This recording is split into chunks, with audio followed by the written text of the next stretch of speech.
신학의 대중화와 신학의 현장화를 추구하는 이신근TV에 오신 여러분을 뜨겁게 환영합니다. 반갑습니다. 그리고 고맙습니다. 칼 바르트의 사상에 나타난 신학과 정치, 오늘은 22번째입니다. 여전히 제2장 칼 바르트의 교회 교리학에 나타난 신학과 정치의 상관관계를 설명해 드리는데요. 그 중에 2, 사회의 위기와 희망으로서 예수 그리스도, 그 중에 1, 예수 그리스도의 화해 활동, 그리고 2, 인간의 위기로서 예수 그리스도, 그 중에서 지난번에 1, 인간의 부정으로서 예수 그리스도를 읽어드렸다면 오늘은 2, 인간의 사고와 행동의 소외와 물화로서 인간의 죄, 이 부분을 여러분에게 읽어드리겠습니다. 소외와 물화의 세 가지 기본 형태. 하나님의 혁명은 인간의 사고와 행동의 물질화를 지양, 극복한다는 명제에서만큼 그렇게 분명하게 두 로마서 주석과 교회 교리학의 신학과 정치의 상관관계의 연속성이 드러나는 것은 없다. 두 로마서 주석처럼 교회 교리학도 하나님의 죄 말소, 죄 제거는 소위 하나님 소외, 세계 소외, 그리고 자기 소외의 극복 혹은 폐기와 동일하다고 생각한다. 그리고 초기 바르트처럼 후기 바르트도 소외 자체뿐만 아니라 그것의 지양, 그것의 극복도, 그것의 폐지도, 소외의 극복도 사회적, 정치적 함축성, 사회적, 정치적 의미를 지닌다고 파악했다. 그래서 후기 바르트의 사고에서도, 후기 바르트의 사상에서도 소외 문제는 부정적으로, 긍정적으로 인간론적인 열세 문제가 됨을 입증하고 있다. 인간과 사회의 희망에 관한 질문은 교회교리학 사관에서 소외 지향, 제가 여기서 지향 하니까 지향으로 잘못 들을 수 있는데요. 지향은 높이 들어서 폐지한다, 극복, 폐기라고도 하죠. 지향이란 말을 쓸 때 폐기, 극복이라는 말로도 이해하시면 좋겠습니다. 소외 지향, 소외 극복의 실천적 가능성에 관한 질문이다. 두 로마서 주석과 교회 교리학은 소외 지향, 소외 극복 혹은 소외 폐기의 긍정적 귀결에 대한 이해와 이 소외에서 파생하는 물화에 대한 이해에서 분명히 견해를 달리 하지만 물화의 개념 자체에서는 용어까지 일치한다. 인간의 행동과 사고가 소외되고 물화되는 것은 인간이 자기 자신을 높이기 위하여 자신을 힘있게 지배하고 억압하는 우상세계를 생산함으로써 가능한 것이다. 인간의 죄는 부자유를 위한 그의 자유다. 의도와 결과의 이 대립은 자신의 존재가 타자에 의해 결정되고 자신을 소외시키는 결과를 낳는다. 바르트는 요한복음 8장 34절을 인용한다. 죄를 짓는 사람은 죄의 종이다. 바르트가 이 구상을 뒷받침하기 위해 내세운 논증 과정도 로마서 주석 제1판의 논증 과정과 폭넓게 일치한다. 비록 인간은 예수 그리스도의 화해 행위를 통해 하나님과 이웃과의 친교 안에 놓여졌고 또 그와 함께 자기 자신과 맺는 그의 관계가 최상으로 정돈정리되었음에도 불구하고 인간은 이 친교 밖으로 벗어난다. 그러나 하나님에 의해 수립된 친교에 맞서 저항함으로써 인간은 자기 자신의 정체성에 손상을 입히며 하나님에 의해 구성된 그의 존재의 현실을 규정하는 친교와 연대성에 거역 혹은 저항한다. 이로써 그는 숙명적인 혹은 비극적인 자기 오해와 중대한 자기 모순에 빠진다. 그런 자신과 이웃과의 직접적인 공존, 함께 존재함, 자신과 이웃과의 직접적인 공존을 포함하는 하나님의 앞에 그의 직접성, 직접적인 관계, 하나님과의 직접적인 관계에 거역하고 그리고 이와 함께 자기 자신에게도 거역하는 범죄를 저지른다. 이 삼중적 범죄의 결과는 인간에게 단지 부정적인 영향력만을 끼칠 뿐이다. 바로 자신의 피조물에게 내려진 하나님의 은혜는 인간에게 이제 심판이 된다. 심판으로 변한다. 바로 인간에게 고유한 이성은 이제는 넌센스, 말도 안 되는 엉터리 논리가 된다. 바로 인간에게 객관적으로 주관적으로 그처럼 다방면으로 주어지고 입증된 선한 행위는 이제 재앙이 된다. 이러한 상태에 대해 책임 있는 자는 인간 자신이다. 왜냐하면 이제 그를 지배하는 힘을 획득하는 것은 그 자신의 범죄이기 때문이다. 그의 죄는 한번 풀려나면 우리의 실패의 행위 혹은 비행에서 그렇게 일어나듯이 우리의 통제를 벗어나서 그 자신의 법칙에 따르며 그 자신의 역동성, 운동성을 가지며 그 결과를 우리는 단지 방관자로서 함께 겪을 수밖에 없는 그러한 권력의 특징을 갖게 된다. 하나님, 이웃, 그리고 자기 자신에 대한 범죄는 그 첫 범죄자를 무력한 운명에 빠뜨리는 자립적인 대상으로 독립된다. 죄는 더 많이 내몰고 지배하려면 할수록 실제로는 내몰리게 되고 지배받는 자다. 이러한 자기 모순은 인간 행동의 무라를 야기한다. 내가 완전히 행동하려고 할 때 스스로 고백할 수밖에 없는 사실은 바로 나 자신이 이 행동에서 단지 대리인과 같을 뿐이고 주체가 아니라 단지 역할을 맡은 대상에 지나지 않는다는 사실이다. 인간 자신의 행위는 그에게 낯설고 적대적으로 대립하는 물체가 되고 그 자신의 행위 밖에서 일하는 사물이 된다. 우리는 바르트가 교회학 사본에서 묘사한 이러한 인간의 범죄 과정을 우리의 로마서 주석 해석과 연결하여 인간의 범죄 과정을 우리의 로마서 주석과 연결하여 인간의 행동과 사고에 물하라는 개념으로 설명한다. 소외 혹은 물화의 본질을 더 정확하게 설명하기 위하여 바르트는 교회학 사관에서 모든 소외 현상을 파생하는 세 가지 기본 형태를 거론했다. 곧 하나님, 이웃, 그리고 자기 자신으로부터의 인간의 소외. 다시 말하면 인간의 하나님 대적, 형제 살해, 그리고 자기 파괴다. 인간의 소외의 1차적 기본 형태로서 바르트는 하나님으로부터의 인간의 소외를 설명했다. 이 소외는 로마서 주석 제1판에서와 마찬가지로 하나님과 인간의 크나큰 혼동 혹은 착각으로 이해되었다. 인간은 자신을 하나님의 자리에 앉히려고 함으로써 하나님과 분리된 추상적인 인간이 되고 만다. 이 인간에게 하나님이란 단지 그의 절대적 존재의 반영된 모습일 뿐이다. 그는 또한 추상적인 하나님을 고안하고 그래서 자기 자신의 추상적인 존재를 신화화할 뿐이다.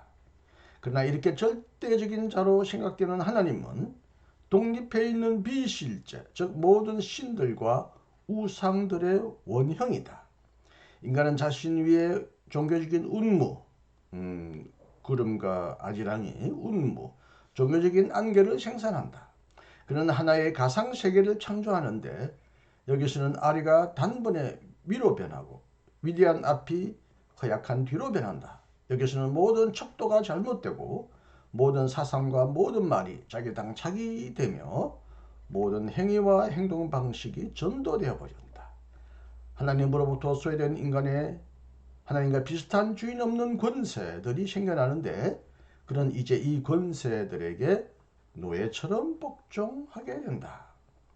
소외된 인간은 수평적 차원에서는 이웃이 없는 인간이다. 소외된 이 두 번째 2차적인 근본 형태가 이루어지는 것은 자기 자신을 절대화한 인간이 예수 그리스도 안에서 세워진 하나님과의 친교뿐만 아니라 이웃과의 친교로부터도 분리됨으로써 일어난다.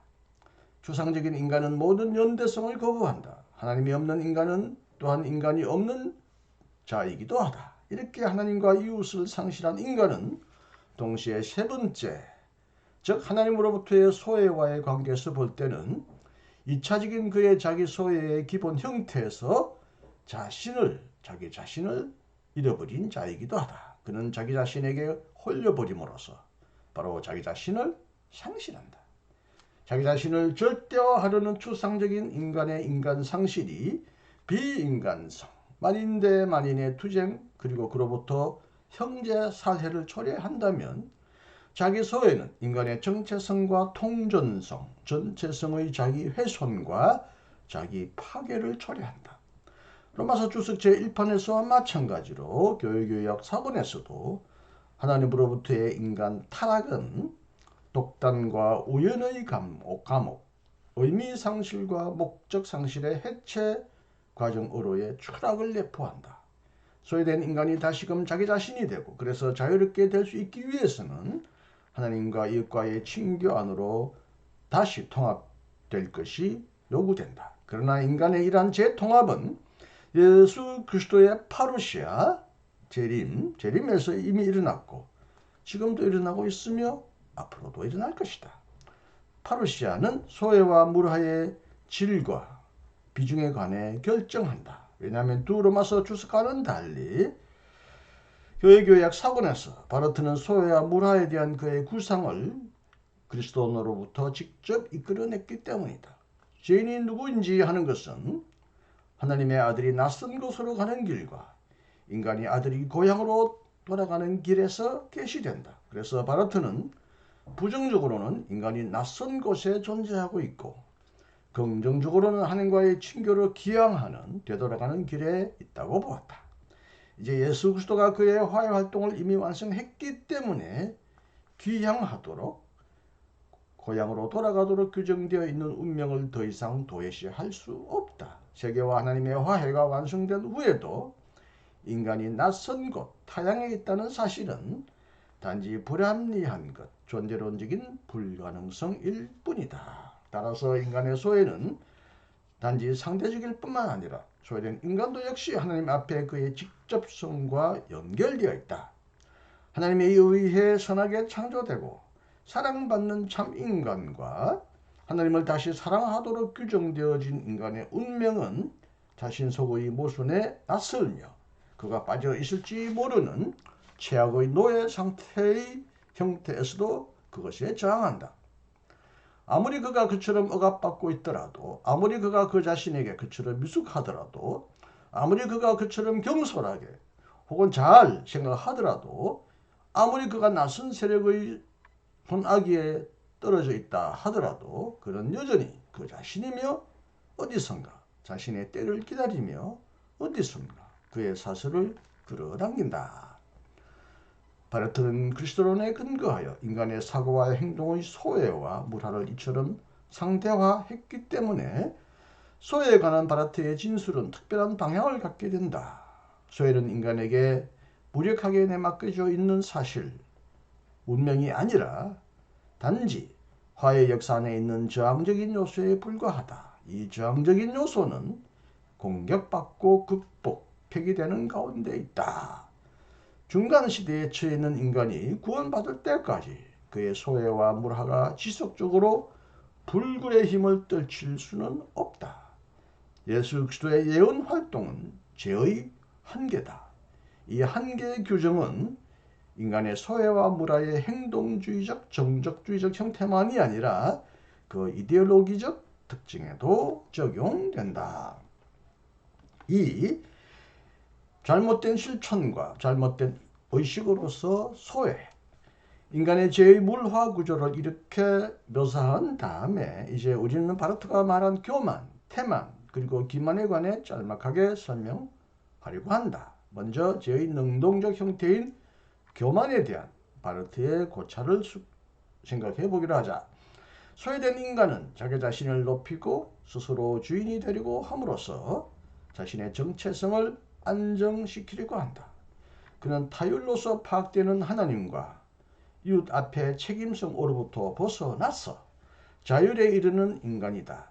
그렇지만 자신을 초인으로 높이는 인간의 이러한 자율은 허구적인 것임이 일 수밖에 없다. 이것은 물질화된 자율이다. 초인은 큰 주인의 역할을 연기할 수 있을 따름이다.